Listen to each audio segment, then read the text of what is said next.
ದೇವರ ನಾಮಕ್ಕೆ ಮಹಿಮೆ ಉಂಟಾಗಲಿ, ದೇವರ ನಾಮಕ್ಕೆ ಸ್ತೋತ್ರ ಉಂಟಾಗಲಿ. ನನ್ನ ಒಡೆಯನು ರಕ್ಷಕನ ವಿಮೋಚಕನ ಅತಿ ಬೇಗನೆ ಬರಲಿರೋ ಮೊದಲಿಂಗನಾದಂಥ ಯೇಸು ಕ್ರಿಸ್ತನ ಆಮೇಲೆ ಕೂಡಿ ಬಂದಂಥ ಎಲ್ಲರಿಗೂ ಕೂಡ ವಂದನೆಗಳನ್ನು ಸಲ್ಲಿಸ್ತಾ ಇದ್ದಾನೆ. ದೇವರು ನಿಮ್ಮನ್ನು ಆಶೀರ್ವಾದ ಮಾಡಲಿ. ಈ ಸಮಯದಲ್ಲಿ ನಮ್ಮ ಬಲಗೈನ ಮೇಲೆ ಕೆತ್ತಣ ವಾಕ್ಯವನ್ನು ಅರಿಕೆ ಮಾಡೋಣ. ಯೆಹೋವನು ಒಳ್ಳೆಯವನು, ಆತನ ಕೃಪೆಯು ಶಾಶ್ವತವಾಗಿರುವುದು. ಯೆಹೋವನು ಒಳ್ಳೆಯವನು, ಆತನ ಕೃಪೆಯು ಶಾಶ್ವತವಾಗಿರುವುದು. ಯೆಹೋವನು ಒಳ್ಳೆಯವನು, ಆತನ ಕೃಪೆಯು ಶಾಶ್ವತವಾಗಿರುವುದು. ಆಮೇನ್, ಆಮೇನ್, ಆಮೇನ್. ಹಲ್ಲೆಲೂಯಾ. ಓಕೆ, ಈ ಸಮಯದಲ್ಲಿ ನಾವು ಓದುವಾರ ಒಂದು ವಾಕ್ಯವನ್ನು ಧ್ಯಾನ ಮಾಡಿದ್ವಿ. ಮುದಿಯಪ್ಪರ ಮನೆಯಲ್ಲಿತ್ತು ಪ್ರಾರ್ಥನೆ ಕೂಟ. ದೇವರು ಮನುಷ್ಯರನ್ನು ಒಂದು ಏರ್ಪಾಟು ಮಾಡಿರ್ತಕ್ಕಂಥ, ಸಿದ್ಧಪಡಿಸಿರ್ತಕ್ಕಂಥ ಒಂದು ಔತಣ ಕೂಟಕ್ಕಾಗಿ ದೇವರು ಏನು ಮಾಡ್ತಾ ಇದ್ದಾನೆ, ಕರಿತಾ ಇದ್ದಾನೆ. ಹಲ್ಲೆಲೂಯಾ. ದೇವ್ರ ವಾಕ್ಯ ಹೇಳ್ತಾ ಇದೆ, ಸತ್ಯವೇದ ಹೇಳ್ತಾ ಇದೆ. ಆದರೆ ಅನೇಕ ಜನರು ಏನು ಮಾಡ್ತಾ ಇದ್ದಾರಂತೆ, ನೆಪಗಳನ್ನು ಹೇಳ್ತಾ ಇದ್ದಾರೆ, ನೆವಗಳನ್ನು ಹೇಳ್ತಾ ಇದ್ದಾರೆ. ಅನೇಕರು ದೇವರ ಸನ್ನಿಧಾನಕ್ಕೆ, ದೇವರು ಏರ್ಪಾಟು ಮಾಡಿರ್ತಕ್ಕಂಥ ಆ ಒಂದು ಔತಣ ಕೂಟಕ್ಕೆ ಬರದೆ ಅವರು ಒಂದೊಂದು ವಿಷಯವಾಗಿ ಒಂದೊಂದು ಸಂಗತಿಗಳನ್ನು, ನೆಪಗಳನ್ನು ಹೇಳುತ್ತಾ ಏನು ಮಾಡ್ತಾ ಇದ್ದಾರೆ ರೀ, ನಮ್ಮಿಂದ ಬರೋದಕ್ಕೆ ಆಗಲ್ಲ ಎಂಬುದಾಗಿ ಏನು ಮಾಡ್ತಾ ಇದ್ದಾರೆ ರೀ, ಹಿಂದಕ್ಕೆ ಹೋಗ್ತಾ ಇದ್ದಾರೆ ಪ್ರಿಯರೇ. ಹಲ್ಲೆಲೂಯಾ.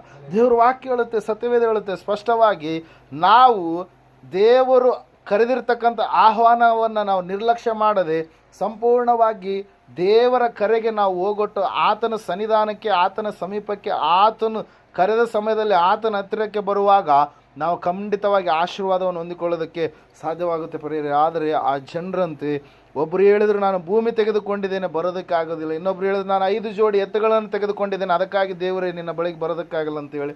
ಮತ್ತೊಬ್ಬರು ಹೇಳಿದ್ರು ನಾನು ಮದುವೆ ಮಾಡಿಕೊಂಡಿದ್ದೇನೆ, ಅದಕ್ಕಾಗಿ ನಿನ್ನ ಸನ್ನಿಧಾನಕ್ಕೆ ನಾನು ಬರೋದಕ್ಕೆ ಸಾಧ್ಯ ಇಲ್ಲ ಎಂಬುದಾಗಿ. ಹಲ್ಲೆಲೂಯಾ. ನಾನಾ ವಿಧವಾದಂಥ ಕೌಟುಂಬಿಕ ವಿಷಯಗಳನ್ನು, ವ್ಯಾಪಾರದ ವಿಷಯಗಳನ್ನು, ವ್ಯವಸಾಯದ ವಿಷಯಗಳನ್ನು ಹೇಳಿ ಅವರು ಏನು ಮಾಡಿದರೆ, ದೇವರ ಸನ್ನಿಧಾನಕ್ಕೆ ಬರಲಾರದೆ ಅವರು ದೂರವಾಗಿ ಹೊರಟೋದ್ರು. ಆದರೆ ದೇವರ ಸನ್ನಿಧಾನವನ್ನು ಅವ್ರು ಏನು ಮಾಡಿದ್ರಿ, ತಪ್ಪಿಸಿಕೊಂಡ ಕಾರಣಕ್ಕಾಗಿ ಅವರು ನೇರವಾದಂಥ, ಘೋರವಾದಂಥ, ಭಯಂಕರವಾದಂಥ ಅಗ್ನಿಯ ಒಂದು ನರಕಕ್ಕೆ ಗುರಿಯಾಗುವಂಥ ಸ್ಥಿತಿಯ ಕಡೆಗೆ ಅವರು ಜಾರಿ ಹೋದರು ಪ್ರಿಯರೇ. ಇವತ್ತಿನ ದಿವಸ ನಾವು ದೇವರ ಕರೆಗೆ ಕಿವಿಗೊಟ್ಟು ಆತನ ಸಮೀಪಕ್ಕೆ ಬರುವಂಥ ಮಕ್ಕಳಾಗಬೇಕಂತೇಳಿ ಓದುವಾರ ನಾವೇನು ಮಾಡಿದ್ದೇವೆ, ಕಲಿತಂಥವರಾಗಿದೆ. ಈ ಸಮಯದಲ್ಲಿ ಒಂದು ಹೊಸದಾದ ಒಂದು ಸಂದೇಶವನ್ನು ನಾವು ಕೇಳಲಿಕ್ಕೆ ಹೋಗ್ತಾ ಇದ್ದೇವೆ.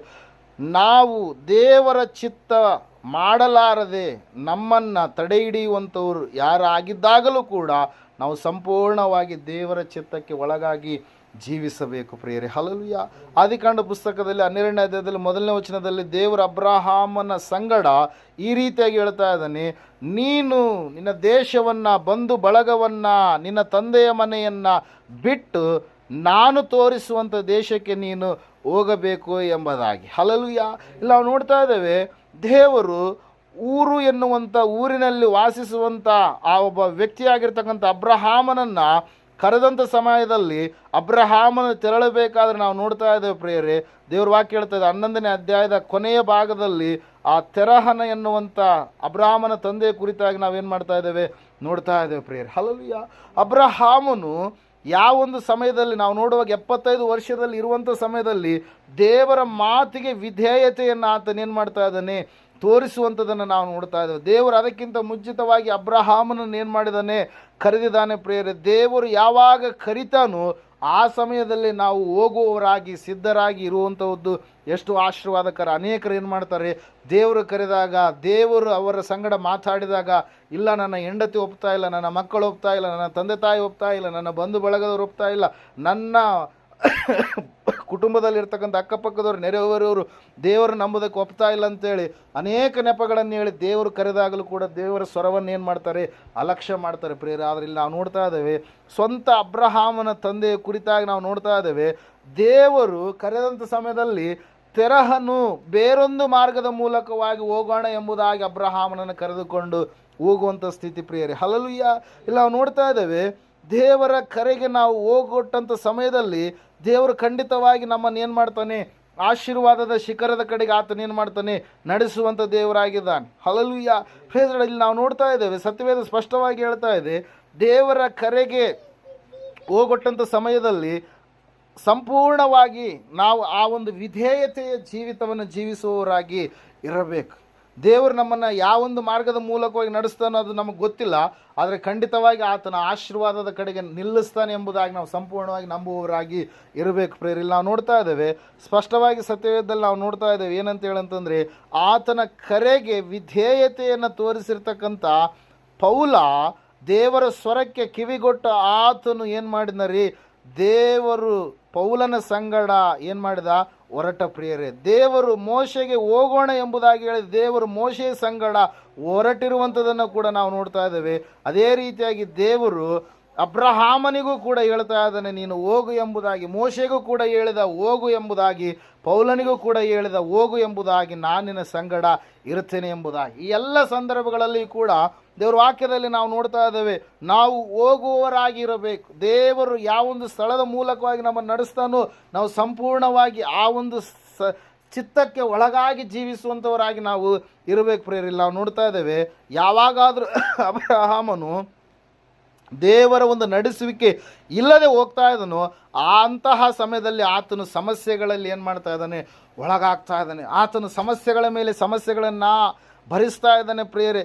ಕಲ್ದಿಯರ ಊರು ಎನ್ನುವಂಥ ಪಟ್ಟಣವನ್ನು ಬಿಟ್ಟು ದೇವರು ತೋರಿಸುವಂಥ ದೇಶಕ್ಕೆ ಹೋಗದೆ ಅಬ್ರಹಾಮನು ತನ್ನ ತಂದೆಯ ಮಾತನ್ನು ಕೇಳಿ, ತೆರಹನ ಮಾತನ್ನು ಕೇಳಿ, ತೆರಹನು ಅಬ್ರಹಾಮನನ್ನು ಇನ್ನೊಂದು ಮಾರ್ಗದ ಮೂಲಕವಾಗಿ ಏನು ಮಾಡ್ತಾ ಇದ್ದಾನೆ, ನಡೆಸ್ಕೊಂತ ಹೋಗ್ತಾ ಇರಬೇಕಾದ್ರೆ ನಾವು ನೋಡ್ತಾ ಇದ್ದೇವೆ ಅಲ್ಲಿ ಸತ್ಯವೇದ ಸ್ಪಷ್ಟವಾಗಿ ತಿಳಿಸ್ತಾ ಇದೆ. ಆದಿಕಾಂಡ ಪುಸ್ತಕ 11:31-37 ವಚನದಲ್ಲಿ ಅವರು ಸಮಸ್ಯೆಗಳ ಮಾರ್ಗವಾಗಿ ಹೋಗುವಂಥ ಸ್ಥಿತಿ ಎನ್ನುವಂಥದ್ದು ಬಂತು ಪ್ರೇಯರ್. Hallelujah, praise lord. ಆದರೆ ದೇವರು ಹೇಳ್ತಾ ಇದ್ದಾನೆ, ನಿನ್ನ ಬಂಧುಗಳಿಂದ ನಿನ್ನ ತಂದೆಯ ಮನೆಯಿಂದ ನೀನು ಹೋಗಬೇಕಾಗಿದೆ ಅಬ್ರಹಾಮನೇ ಎಂಬುದಾಗಿ ದೇವರು ಸಂಪೂರ್ಣವಾಗಿ ಕರೆದಿರುವಂಥದ್ದನ್ನು ಅಬ್ರಹಾಮನ ಇಲ್ಲಿ ಮರಿತಾ ಇದ್ದಾನೆ ಪ್ರೇಯರೇ. ಆದರೆ ದೇವರ ಸ್ವರಕ್ಕೆ ಯಾವಾಗ 75 ವರ್ಷ ಇದ್ದಾಗ ಅಬ್ರಹಾಮನು ವಿಧೇಯತೆಯನ್ನು ತೋರಿಸಿದಾದ ಮೇಲೆ ಸಂಪೂರ್ಣವಾಗಿ ದೇವರ ವಾಕ್ಯದಲ್ಲಿ ನಾವು ನೋಡ್ತಾ ಇದ್ದೇವೆ ಆತನು ಆಶೀರ್ವಾದದ ಕಡೆಗೆ ಹೋಗ್ತಾ ಇದ್ದಾನೆ ಪ್ರೇಯರೇ. ದೇವರ ಚಿತ್ತ ಇವತ್ತಿನ ದಿವಸ ದೇವರ ಚಿತ್ತಕ್ಕೆ ಅಭ್ಯಂತರ ಪಡಿಸುವಂಥ ನಮ್ಮ ಬಂಧುಗಳಾಗಿರ್ಬೋದು, ತಂದೆ ತಾಯಿಗಳಾಗಿರ್ಬೋದು, ಸಹೋದರರಾಗಿರ್ಬೋದು, ಸಹೋದರಿಯರಾಗಿರ್ಬೋದು, ನಿನ್ನ ಹೆಂಡತಿ ಆಗಿರ್ಬೋದು, ನಿನ್ನ ಗಂಡನಾಗಿರ್ಬೋದು, ನಿನ್ನ ಕುಟುಂಬದಲ್ಲಿರ್ತಕ್ಕಂಥವ್ರು ಯಾರೇ ಆಗಿರ್ಬೋದು, ಅವರು ಒಂದು ವೇಳೆ ನಿನ್ನನ್ನು ದೇವರ ಸನ್ನಿಧಾನದಿಂದ ದೇವರ ಚಿತ್ತದಿಂದ ದೂರ ತಳ್ಳುವಾಗ ನೀನೇನು ಮಾಡಬೇಕ್ರಿ, ದೇವರ ಚಿತ್ತದಲ್ಲಿಯೇ ನಿಲ್ಲುವವನಾಗಿರಬೇಕು. ಹಲ್ಲೆಲೂಯಾ. ದೇವರು ಕರೆದಂಥ ಸಮಯದಲ್ಲಿ ದೇವರ ಚಿತ್ತಕ್ಕೆ ಒಳಗಾಗಿ ನಾವು ಜೀವಿಸುವವರಾಗಿ ಇರಬೇಕು. ಹಲ್ಲೆಲೂಯಾ. ನಾವು ನೋಡ್ತಾ ಇದ್ದೇವೆ ದೇವರು ಹೇಳಿರ್ತಕ್ಕಂಥ ಮಾತು ವಿಶೇಷವಾಗಿರುವಂಥದ್ದು.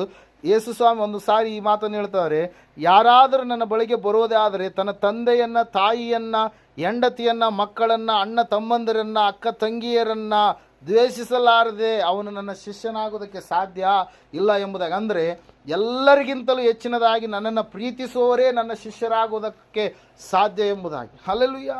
ಅದಕ್ಕಾಗಿ ನೋಡ್ರಿ, ದೇವರು ನಂಬಿದಂಥ ಕುಟುಂಬದಲ್ಲಿ ಒಂದು ವೇಳೆ ಯಜಮಾನ ದೇವರು ನಂಬಿದರೆ ಹೆಂಡತಿಗೆ ಸೇರಿಕೆ ಇರೋದಿಲ್ಲ, ಹೆಂಡತಿ ದೇವರು ನಂಬಿದರೆ ಯಜಮಾನನಿಗೆ ಸೇರಿಕೆ ಇರಲಾರ್ದಂಥ ಒಂದು ಸ್ಥಿತಿಗತಿಗಳನ್ನು ನಾವು ಕುಟುಂಬಗಳಲ್ಲಿ ಕಾಣ್ತಾ ಇರ್ತೀವಿ ಪ್ರಿಯರೇ. ದೇವ್ರ ವಾಕ್ಯ ಹೇಳ್ತದೆ, ಸತ್ಯವೇದ ಹೇಳ್ತಾ ಇದೆ, ಇಲ್ಲಿ ಅಬ್ರಹಾಮನ ತಂದೆ ದೇವರ ಒಂದು ಚಿತ್ತಕ್ಕೆ ವಿರುದ್ಧವಾದಂಥ ರೀತಿಯಲ್ಲಿ ಕರೆದುಕೊಂಡು ಹೋಗುವಂಥದ್ದನ್ನು ನಾವು ನೋಡ್ತಾ ಇದ್ದೇವೆ. ಆದರೆ ಆ ಸಮಯದಲ್ಲಿ ಹೋಗುವಾಗ ಅವರು ಏನಾದರೂ ಸಮಸ್ಯೆಗೆ ಸಿಲುಕಿಕೊಂಡ್ರು. ಆದರೆ ಯಾವಾಗ ಅವರು ಸಂಪೂರ್ಣವಾಗಿ ದೇವರ ಚಿತ್ತಕ್ಕೆ ಒಳಗಾಗಿ ಹೋಗ್ತಾ ಇದ್ದರು ಆ ಸಮಯದಲ್ಲಿ ನಾವು ನೋಡ್ತಾ ಇದ್ದೇವೆ ಸ್ಪಷ್ಟವಾಗಿ ಪ್ರಿಯರೇ, ದೇವರ ಆಶೀರ್ವಾದ ಎನ್ನುವಂಥದ್ದು ಅವರ ಮೇಲೆ ಬರುವುದಕ್ಕೆ ಪ್ರಾರಂಭವಾಯಿತು ಪ್ರಿಯರೇ. ಹಲ್ಲೆಲೂಯಾ.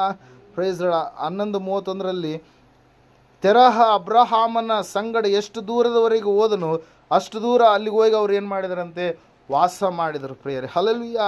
ಅದು ದೇವರ ಚಿತ್ತವಾಗಿ ಇರಲಿಲ್ಲ. ಅವರು ಆ ಕಡೆ ಯಾಕೆ ವಾಸ ಮಾಡ್ತಾ ಇದ್ದಾರೆ, ಒಂದು ವೇಳೆ ಅಲ್ಲಿ ನದಿಯ ನೀರು ಹೆಚ್ಚಾಗಿರ್ಬೋದು, ಅದು ಒಳ್ಳೆಯ ಸಮೃದ್ಧಿಕರವಾದಂಥ ಬೆಳೆಯನ್ನು ಕೊಡುವಂಥ ಭೂಮಿಯಾಗಿ ಅದು ಇರ್ಬೋದು, ಅವರಿಗಿರ್ತಕ್ಕಂಥ ಪಶು ಸಂಗೋಪನೆ, ಒಂದು ವೇಳೆ ಅವರಿಗಿರುವಂಥ ಕುರಿಗಳು, ಅವರಿಗಿರ್ತಕ್ಕಂಥ ಎಲ್ಲ ಪಶುಗಳಿಗೆ ಒಳ್ಳೆಯ ಸ್ಥಳ ಎಂಬುದಾಗಿ ಅವರು ನೆನೆಸಿ ಆ ಸ್ಥಳಕ್ಕೆ ಹೋಗಿರ್ಬೋದು.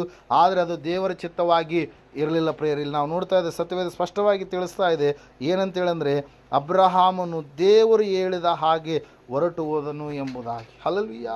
12ನೇ ಅಧ್ಯಾಯ ಆದಿಕಾಂಡ ಪುಸ್ತಕ 4ನೇ ವಚನದಲ್ಲಿ ನಾವು ನೋಡ್ತಾ ಇದ್ದೇವೆ, ಅವನು ಯಾವಾಗ ದೇವರು ಹೇಳಿದ ಹಾಗೆ ಹೊರಟು ಹೋದನು ಆಗ ಮಾತ್ರ ದೇವರ ಆಶೀರ್ವಾದ ಎನ್ನುವಂಥದ್ದು ಅಬ್ರಹಾಮನ ಮೇಲೆ ಇಳಿಯುವುದಕ್ಕೆ ಪ್ರಾರಂಭವಾಯಿತು. ದೇವರು ಅವನನ್ನು ಒಂದು ಸಣ್ಣ ಗ್ರಾಮದಲ್ಲೆಲ್ಲ ಅವನಿಗೋಸ್ಕರ ಒಂದು ದೊಡ್ಡ ದೇಶವನ್ನು ದೇವರು ಏನು ಮಾಡಿದಾರೆ, ಬಳುವಳಿಯಾಗಿ ಕೊಟ್ಟ ಪ್ರಿಯರೇ. ಹಲ್ಲೆಲೂಯಾ.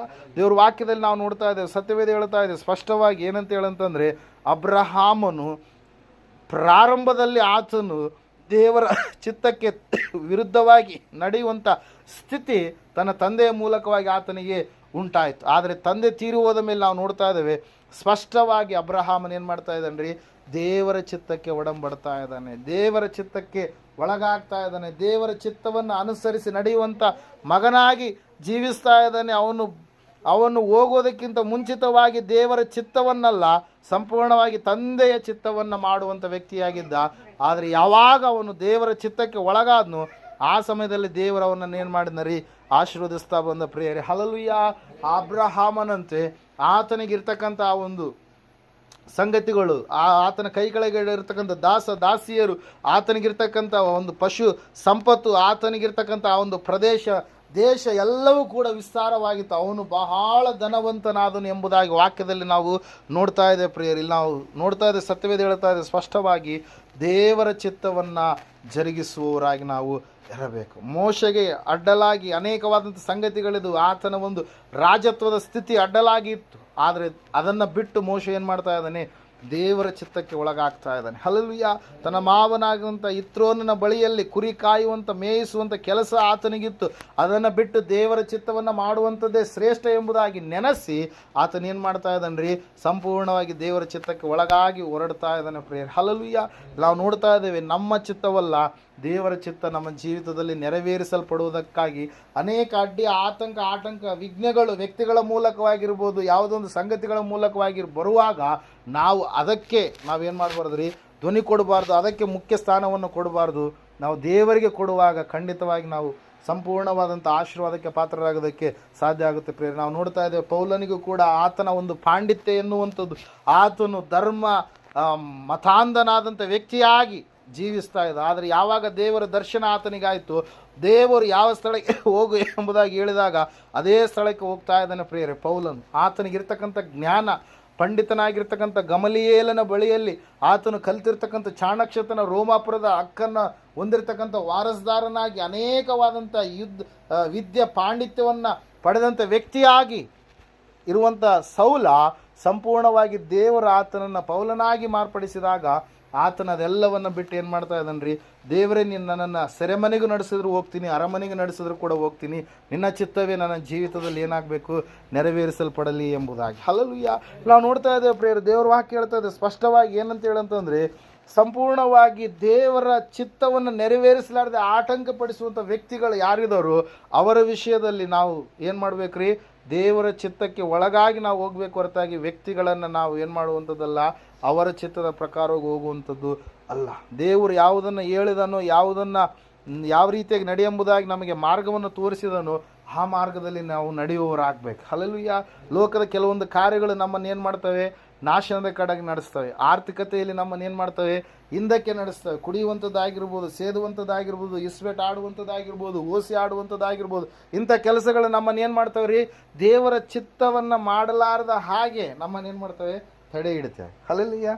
ಹೌದಲ್ರಿ? ಹಲ್ಲೆಲೂಯಾ. ಇವತ್ತಿನ ದಿವಸ ಮನೆಯಲ್ಲಿ ಹಣ ಯಾಕೆ ನಿಲ್ತಾ ಇಲ್ಲ, ಮನೆಯಲ್ಲಿ ನಾವು ಎಷ್ಟು ದುಡಿದ್ರೂ ಕೂಡ ದುಡ್ಡು ಯಾಕೆ ನಿಲ್ತಾ ಇಲ್ಲ, ಹಣ ಎಲ್ಲೋ ಒಂದು ಕಡೆಗೆ ಏನಾಗ್ತಾ ಇದೆ, ಅದು ಪೋಲಾಗ್ತಾ ಇದೆ. ಹಲ್ಲೆಲೂಯಾ.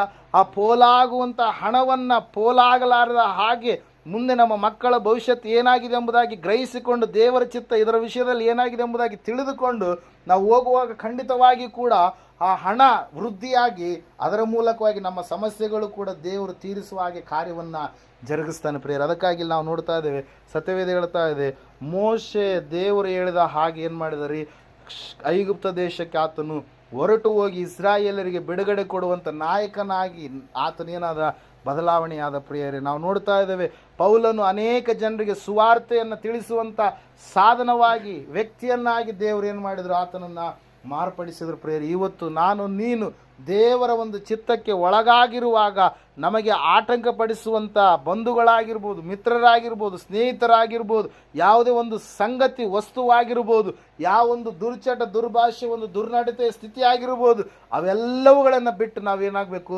ದೇವರ ಚಿತ್ತದಲ್ಲಿಯೇ ನಾವು ನಡೆಯುವಂಥ ವ್ಯಕ್ತಿಗಳಾಗಬೇಕು ಪ್ರಿಯರೇ. ಅಬ್ರಹಾಮನು ತನ್ನ ತಂದೆಯ ಮೂಲಕವಾಗಿ ಹೋದಾಗ ದೇವರ ಚಿತ್ತವಲ್ಲ, ತಂದೆ ಚಿತ್ತವನ್ನು ಮಾಡಿದ. ಅದಕ್ಕಾಗಿ ಅಲ್ಲಿ ನಾವು ನೋಡ್ತಾ ಇದ್ದೇವೆ, ಆತನು ಸೋಲಿನಲ್ಲಿ, ಹತಾಶೆಯಲ್ಲಿ, ನಿರಾಶೆಯಲ್ಲಿ, ಬಲಹೀನತೆಯಲ್ಲಿ ಜೀವಿಸಬೇಕಾಯಿತು, ಸಮಸ್ಯೆಗಳನ್ನು ತಂದುಕೊಳ್ಬೇಕಾಯಿತು.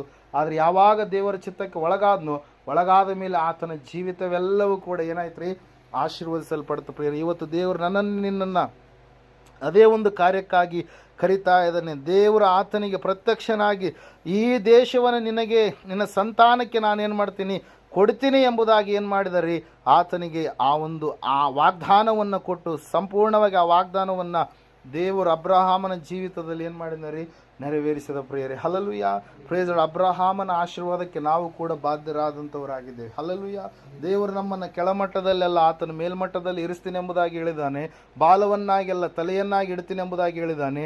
ಸಾಲಗಾರರನ್ನಾಗೆಲ್ಲ ಇತರರಿಗೆ ಸಾಲ ಕೊಡುವ ವ್ಯಕ್ತಿಯನ್ನಾಗಿ ಮಾರ್ಪಡಿಸ್ತೀನಿ ಎಂಬುದಾಗಿ ಹೇಳಿದ್ದಾನೆ. ದೇವರು ನಮಗೆ ಹೋಗುವಲ್ಲಿ ಬರುವಲ್ಲಿ ನಮಗೆ ಶುಭವನ್ನೇ ಕೊಡ್ತೀನಿ ಎಂಬುದಾಗಿ ಹೇಳಿದ್ದಾನೆ. ಯಾವಾಗಂತಂದರೆ ಆತನ ಮಾತಿಗೆ ಸಂಪೂರ್ಣವಾಗಿ ನಾವು ವಿಧೇಯತೆ ತೋರಿಸಿ ಜೀವಿಸುವ ಮಕ್ಕಳಾಗುವಾಗ, ಆತನ ಚಿತ್ತಕ್ಕೆ ಒಡಂಬಟ್ಟು ನಾವು ಜೀವಿಸುವವರಾಗಿ ಇರುವಾಗ, ಹಲ್ಲೆಲೂಯಾ. ಒಂದು ವೇಳೆ ಆತನ ಚಿತ್ತದ ಪ್ರಕಾರವಾಗಿ ನಾವು ಹೋಗಲಾರದೆ ಸಂಪೂರ್ಣವಾಗಿ ನಾವು ಏನಾಗ್ತೀವಿ ರೀ, ಬಲಹೀನತೆ ಕಡೆಗೆ, ಸೋಲಿನ ಕಡೆಗೆ ಹೋಗುವಂಥವ್ರಾಗ್ತೀವಿ. ಆತನ ಚಿತ್ತದಲ್ಲೇ ನಾವು ಹೋಗುವಾಗ, ನಮ್ಮ ಚಿತ್ತ ಅಲ್ಲ ಸ್ವಾಮಿ ದೇವರೇ, ನಿನ್ನ ಚಿತ್ತವೇ ನನ್ನ ಜೀವಿತದಲ್ಲಿ ನೆರವೇರಲಿ ಎಂಬುದಾಗಿ ಅಬ್ರಹಾಮನಂತೆ, ಮೋಶೆಯಂತೆ, ಪೌಲನಂತೆ ನಾವು ಮುಂದೆ ತೆರಳುವಾಗ, ನಾವು ನೋಡ್ತಾ ಇದ್ದೀವಿ ಯೋನನಂತೆ ನಾವು ಮುಂದೆ ತೆರಳುವಾಗ ಅನೇಕ ಆತ್ಮಗಳನ್ನು ನಾವು ಸಂಪಾದನೆ ಮಾಡಿಕೊಳ್ಳುವ ಹಾಗೆ ಒಂದು ದೊಡ್ಡದಾಗಿರ್ತಕ್ಕಂಥ ಉಜ್ಜೀವನವನ್ನು ನಾವು ಕಾಣುವ ಹಾಗೆ ದೇವರು ಕಾರ್ಯವನ್ನು ಮಾಡ್ತಾನೆ ಪ್ರಿಯರೇ. ಅದಕ್ಕಾಗಿ ನಾವು ನೋಡ್ತಾ ಇದ್ದೇವೆ, ದೇವರ ಚಿತ್ತಕ್ಕೆ ಒಳಗಾಗಿ ದೇವರು ನಮ್ಮನ್ನು ಎಲ್ಲಿಗೆ ನಡೆಸ್ತಾನೋ ಅಲ್ಲಿಗೆ ನಾವು ಹೋಗುವವರಾಗಿ ಇರೋಣ. Hallelujah, praise lord. ದೇವರು ತನ್ನ ಮಕ್ಕಳಾದಂಥ ನಮ್ಮನ್ನು ಸಮಸ್ಯೆಗಳ ಕಡೆಗೆ ಅಲ್ಲ, ಆತನು ಸಮಾಧಾನದ ಕಡೆಗೆ ನಡೆಸ್ತಾನೆ. ದೇವರ ಮಕ್ಕಳಾದಂಥ ನಮ್ಮನ್ನು ಆತನು ದುಃಖದ ಕಡೆಗೆಲ್ಲ ಆನಂದದ ಕಡೆಗೆ ನಡೆಸ್ತಾನೆ. ದೇವರ ಮಕ್ಕಳಾದಂಥ ನಮ್ಮನ್ನು ಆತನು ಕೊರತೆ ಕಡೆಗಲ್ಲ ಸಮೃದ್ಧಿಯ ಕಡೆಗೆ ನಡೆಸ್ತಾನೆ. ದೇವರ ಮಕ್ಕಳಾದಂಥ ನಮ್ಮನ್ನು ಆತನು ಸಂಪೂರ್ಣವಾದಂಥ ವಿಮೋಚನೆಯ ಕಡೆಗೆ ನಡೆಸ್ತಾನೆ ಹೊರತಾಗಿ ಬಂಧನದ ಕಡೆಗೆ ಅಲ್ಲ. ದೇವರ ಮಕ್ಕಳಾದಂಥ ನಮ್ಮನ್ನು ಆತನು ಬಿಡುಗಡೆಯ ಕಡೆಗೆ ನಡೆಸ್ತಾನೆ ಹೊರತಾಗಿ ಯಾವುದೋ ಒಂದು ದುರಾತ್ಮ ಶಕ್ತಿಯ ಕಾಟದ ಕಡೆಗೆ ಅಲ್ಲ ಪ್ರಿಯರ. ಅದನ್ನು ನಾವು ತಿಳಿದುಕೊಳ್ಳುವವರಾಗಿ, ಅದನ್ನು ನಾವು ಅರಿತುಕೊಳ್ಳುವವರಾಗಿ, ಅದನ್ನು ನಾವು ಗ್ರಹಿಸಿಕೊಂಡವರಾಗಿ ನಮ್ಮ ಜೀವಿತವನ್ನು ನಾವು ಮುಂದೆ ದೇವರ ಚಿತ್ತದ ಪ್ರಕಾರವಾಗಿ ಜೀವಿಸುವಂಥವರು ಆಗಬೇಕು. ಈ ಸಮಯದಲ್ಲಿ ನಾವು ತಿಳಿದುಕೊಳ್ಬೇಕಾಗಿರ್ತಕ್ಕಂಥ ಒಂದೇ ಅಂಶ ಏನಂತಂದರೆ, ದೇವರ ಚಿತ್ತಕ್ಕೆ ಅಡ್ಡಿಯಾಗುವಂಥ ಯಾವುದೇ ಅಂಶಗಳಿದ್ರೂ ಕೂಡ ಆ ಅಂಶಗಳನ್ನು ನಾವೇನು ಮಾಡಬೇಕು ರೀ, ಬದಿಗೊತ್ತಿ ದೇವರ ಚಿತ್ತಕ್ಕೆ ಒಡಂಬಟ್ಟು ನಾವು ಜೀವಿಸುವವರಾಗಿ ಇರೋಣ. ಆ ಅಂಶ ಲೋಕದ ಯಾವುದೇ ಕೆಟ್ಟ ಕಾರ್ಯ ಆಗಿರ್ಬೋದು, ಕೌಟುಂಬಿಕವಾಗಿರ್ತಕ್ಕಂಥ ಯಾವುದೇ ಸಂಬಂಧಗಳಾಗಿರ್ಬೋದು, ಅವೆಲ್ಲವುಗಳನ್ನು ಬಿಟ್ಟು ದೇವರ ಚಿತ್ತಕ್ಕೆ ಒಳಗಾಗಿ ನಾವೇನು ಮಾಡೋಣ, ಜೀವಿಸುವಂಥವರಾಗಿ ಇರೋಣ. ಈ ಸಮಯದಲ್ಲಿ ನಾವೆಲ್ಲರೂ ಎದ್ದು ನಿಂತುಕೊಳ್ಳೋಣ, ಪ್ರಾರ್ಥನೆ ಮಾಡೋಣ. ದೇವರ ವಾಕ್ಯ ಹೇಳ್ತಾ, ಸತ್ಯವೇದ ಹೇಳ್ತಾ ಇದೆ ಸ್ಪಷ್ಟವಾಗಿ, ಸಹೋದರ ಸಹೋದರಿ, ಆವತ್ತಿನ ದಿವಸ ಅಬ್ರಹಾಮನಿಗೆ ತಂದೆಯಾದಂಥ ತೆರಹನು ಆತನ ಚಿತ್ತದ ಪ್ರಕಾರವಾಗಿ ಜೀವಿಸ್ತಾ ಇರಬೇಕಾದ್ರೆ ಆತನ ಸಂಕೋಲೆಯಲ್ಲಿ ಸಮಸ್ಯೆಗಳಲ್ಲಿ ಸಿಲುಕಿಕೊಳ್ಳಬೇಕಾಯಿತು. ಯಾವಾಗ ದೇವರ ಚಿತ್ತಕ್ಕೆ ಒಳಗಾದ್ನು, ದೇವರ ವಾಕ್ಯ ಹೇಳ್ತಾ ಇದೆ, ದೇವರ ಆತನಿಗೆ ವಾಕ್ಯದ ಮೂಲಕವಾಗಿ ಪ್ರತ್ಯಕ್ಷನಾಗಿ ನಾನು ಈ ದೇಶವನ್ನು ನಿನಗೆ ಕೊಡುತ್ತೇನೆ, ನಿನ್ನ ಸಂತಾನಕ್ಕೆ ಕೊಡುತ್ತೇನೆ ಎಂಬುದಾಗಿ ವಾಗ್ದಾನ ಮಾಡಿ ದೇವರ ಅದ್ಭುತವಾಗಿ ಆ ವಾಗ್ದಾನವನ್ನು ನೆರವೇರಿಸಿದ ಪ್ರಿಯರೇ. ದೇವರ ಚಿತ್ತದ ಪ್ರಕಾರವಾಗಿ ಹೋಗು ಎಂಬುದಾಗಿ ಹೋಗಿರ್ತಕ್ಕಂಥ ಮೋಶೆಯ ಮೂಲಕವಾಗಿ ಐಗುಪ್ತ ದೇಶದ ಫರೋಹನ ಮುಂದೆ, ಅರಸನಾದಂಥ ಫರೋಹನ ಮುಂದೆ ಅನೇಕ ಅದ್ಭುತ ಕಾರ್ಯಗಳನ್ನು, 10 ಉಪದ್ರವಗಳನ್ನು ಬರಮಾಡಿ ದೇವರು ಇಸ್ರಾಯೇಲರನ್ನು ಬಿಡುಗಡೆ ಮಾಡಿ ಆ ಒಂದು ಕಾನಾನ್ ದೇಶಕ್ಕೆ ನಡೆಸಿರ್ತಕ್ಕಂಥ ಸಂಗತಿಯನ್ನು ವಿಮೋಚನಾ ಕಾಂಡ ಪುಸ್ತಕದಲ್ಲಿ ನಾವು ನೋಡ್ತಾ ಇದ್ದೀವಿ. ದೇವರ ಒಂದು ಚಿತ್ತಕ್ಕೆ ಒಡಂಬಟ್ಟು ಜೀವಿಸಿರ್ತಕ್ಕಂಥ ಪೌಲ, ಈ ಲೋಕದ ಜ್ಞಾನ, ಈ ಲೋಕದಲ್ಲಿ ನಾನು ಹೊಂದಿರತಕ್ಕಂಥ ಎಲ್ಲ ಸಿರಿ ಸಂಪತ್ತು ಅದು ಕಸಕ್ಕೆ ಸಮಾನ, ನಾನು ಯೇಸುವನ್ನು ಅರಿಯುವುದೇ ಶ್ರೇಷ್ಠವಾದಂಥ ಭಾಗ್ಯ ಎಂಬುದಾಗಿ ನೆನೆಸಿ ಆತನು ಅನೇಕ ಆತ್ಮಗಳನ್ನು ದೇವರ ಸನ್ನಿಧಾನಕ್ಕೆ ನಡೆಸುವಂಥ ಸಾಧನವಾಗಿ ಆತನು ಬದಲಾವಣೆಯಾದ. ಸೆರೆಮನೆಗಾದರೂ ಹೋಗ್ತೀನಿ, ಅರಮನೆಯಲ್ಲಾದರೂ ತಂಗ್ತೀನಿ, ನನಗೆ ದೇವರ ಚಿತ್ತವನ್ನು ಮಾಡುವುದೇ ಶ್ರೇಷ್ಠ ಎಂಬುದಾಗಿ, ಅದೇ ಸೌಭಾಗ್ಯ ಎಂಬುದಾಗಿ ಆತ ನೆನೆಸಿದ. ಇವತ್ತು ನಾನು ನೀನು ಏನಾಗಿದ್ದೇವೆ, ದೇವರ ಚಿತ್ತವನ್ನು ನೆರವೇರಿಸದ ಹಾಗೆ ನಮ್ಮನ್ನು ಯಾವುದು ತಡೆ ಇಡ್ತಾ ಇದೆ? ನಮ್ಮ ಕುಟುಂಬದಲ್ಲಿರ್ತಕ್ಕಂಥ ಸಭ್ಯರ, ಅಥವಾ ನಾವು ಮಾಡುವಂಥ ಕೆಲವು ದುರ್ಚಟಗಳ, ಅಥವಾ ನಾವು ದೇವರ ಒಂದು ಸನ್ನಿಧಾನವನ್ನು ಬಿಟ್ಟು ತೆರಳೋದಕ್ಕೆ ಕಾರಣವಾಗಿರ್ತಕ್ಕಂಥ ಅನೇಕವಾದಂಥ ಲೌಕಿಕವಾದಂಥ ಸಂಗತಿಗಳ ಯಾವುದು ಇವತ್ತು ಸಮಯದಲ್ಲಿ ದೇವರ ಚಿತ್ತಕ್ಕೆ ನಮ್ಮನ್ನು ದೂರವಾಗಿ ಇಡ್ತಾ ಇದೆ, ಅದನ್ನು ನಾವು ಗ್ರಹಿಸಿಕೊಂಡು ಸಂಪೂರ್ಣವಾಗಿ ಅದನ್ನು ಬಿಟ್ಟು ದೇವರ ಚಿತ್ತಕ್ಕೆ ಒಳಗಾಗುವಾಗ ಖಂಡಿತವಾಗಿ ದೇವರು ಪುನಃ ನಮ್ಮನ್ನು ಮೇಲಕ್ಕೆ ಎಬ್ಬಿಸ್ತಾನೆ, ಪುನಃ ನಮ್ಮನ್ನು ಉನ್ನತವಾದಂಥ ಸ್ಥಾನದಲ್ಲಿ ನಿಲ್ಲಿಸ್ತಾನೆ ಎಂಬುದಾಗಿ ಗ್ರಹಿಸಿಕೊಂಡು ನಾವು ಜೀವಿಸುವಂಥವರಾಗೋಣ. ಈ ಸಮಯದಲ್ಲಿ ನಾವೆಲ್ಲರೂ ಕೂಡ ಪ್ರಾರ್ಥನೆ ಮಾಡಿಕೊಳ್ಳೋಣ. ಮಹೋನ್ನತನು ಮಹಾಪರಿಶುದ್ಧನಾದ ಮಹಾದೇವನಿಗೆ ಸ್ತೋತ್ರಗಳಪ್ಪ. ಕೇಳಿದಂಥ ವಾಕ್ಯ ಬಿತ್ತಿದಂಥ ಬೀಜ 100ರಷ್ಟು ಫಲ ಕೊಡುವಂತೆ ಸಹಾಯ ಮಾಡಿ ನಡೆಸಿ ಸ್ವಾಮಿ. ಹೌದು ಕರ್ತವ್ಯ ಚಿತ್ತದ ಪ್ರಕಾರವಾಗಿ ನಾವು ಜೀವಿಸುವಾಗ ಸ್ವಾಮಿ, ಮನುಷ್ಯರ ಚಿತ್ತ ಅಲ್ಲ ಸ್ವಾಮಿ, ಯಾವುದೋ ಒಂದು ಲೌಕಿಕ ಸಂಪ್ರದಾಯ ಪದ್ಧತಿಯ ಚಿತ್ತವಲ್ಲ ಸ್ವಾಮಿ, ದೇವರೇ ಸಂಪೂರ್ಣವಾಗಿ ನಿನ್ನ ಚಿತ್ತದಲ್ಲಿ ನಾವು ಜೀವಿಸುವಾಗ ಸ್ವಾಮಿ ನಮ್ಮನ್ನು ನೀನು ಆಶೀರ್ವಾದ ಮಾಡ್ತೀನಿ ಎಂಬುದಾಗಿ ನೀನು ವಾಗ್ದಾನ ಮಾಡಿದೆ, ಅಭಯ ಕೊಟ್ಟಿದೆಯಾ ಸ್ವಾಮಿ. ನಮ್ಮಲ್ಲಿ ಆಸೆಯನ್ನು ನಿರೀಕ್ಷೆಯನ್ನು ಹುಟ್ಟಿಸಿದೆಯಪ್ಪ. ಹೌದು ಕರ್ತನೆ, ಈ ಸಮಯದಲ್ಲಿ ನಾವು ಪ್ರಾರ್ಥಿಸ್ತಾ ಇದ್ದೇವಪ್ಪ. ದೇವರೇ, ಕುಟುಂಬವನ್ನು ಆಶೀರ್ವಾದ ಮಾಡಿ ದೇವರೇ, ನಿನ್ನ ಬಳಿಯಲ್ಲಿ ಸ್ಥಿರವಾಗಿ ನಿಲ್ಲಕ್ಕಾಗುವಂತೆ, ಲೌಕಿಕವಾದಂಥ ಯಾವ ಕಾರ್ಯಗಳಲ್ಲಿ ಪಾಲ್ಗೊಳ್ಳದೆ ದೇವರೇ ಆತ್ಮೀಯ ಕಾರ್ಯಗಳಲ್ಲಿ ಪಾಲ್ಗೊಳ್ಳುವಂತೆ ಇವರ ಜೀವಿತವನ್ನು ನೀನು ಆಶೀರ್ವಾದ ಮಾಡಪ್ಪ. ದೇವಾ, ನಿನಗೆ ಸ್ತೋತ್ರ. ಕಾರ್ಯ ಮಾಡುವಂಥ ನಿನಗೆ ಸ್ತೋತ್ರ. ಕೃಪೆ ತೋರಿಸುವಂಥ ನಿನಗೆ ಸ್ತೋತ್ರ. ಬಿಡುಗಡೆಯನ್ನು ದಯಪಾಲಿಸಿ ನಡೆಸುವಂಥ ಮಹಾದೇವರೇ ನಿನಗೆ ಸ್ತೋತ್ರಪ್ಪ.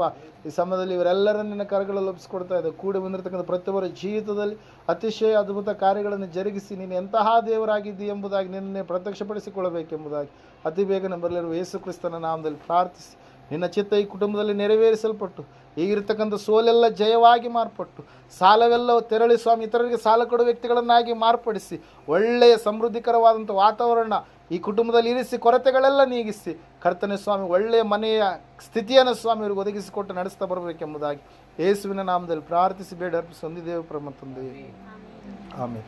ನಮ್ಮ ತಂದೆಯಾದ ದೇವರ ಶಾಶ್ವತವಾದ ಪ್ರೀತಿ, ಕುಮಾರನಾಗಿ ಬಂದರೆ ಯೇಸು ಕ್ರಿಸ್ತನ ಶಾಶ್ವತವಾದ ಕೃಪೆ, ಪರಿಶುದ್ಧಾತ್ಮ ದೇವರ ಶಾಶ್ವತವಾದ ಅನ್ಯತೆ ನಡೆಸಬೇಕು, ಅಲಂಕರಿಸಿ ಬಲಪಡಿಸಿ ಕೂಡಿ ಬಂದರೆ ಇವರ ಸಂಘದಲ್ಲಿ ಸಕಲ ಸದ್ಭಕ್ತರ ಸಂಘ, ಪ್ರಪಂಚದಲ್ಲಿ ಎಲ್ಲ ಮನುಷ್ಯರ ಸಂಘ ಸದಾ ಕಾಲ ನೆಲೆಯಾಗಿರಲಿ ಸ್ವಾಮಿ. ಆಮೇಲೆ.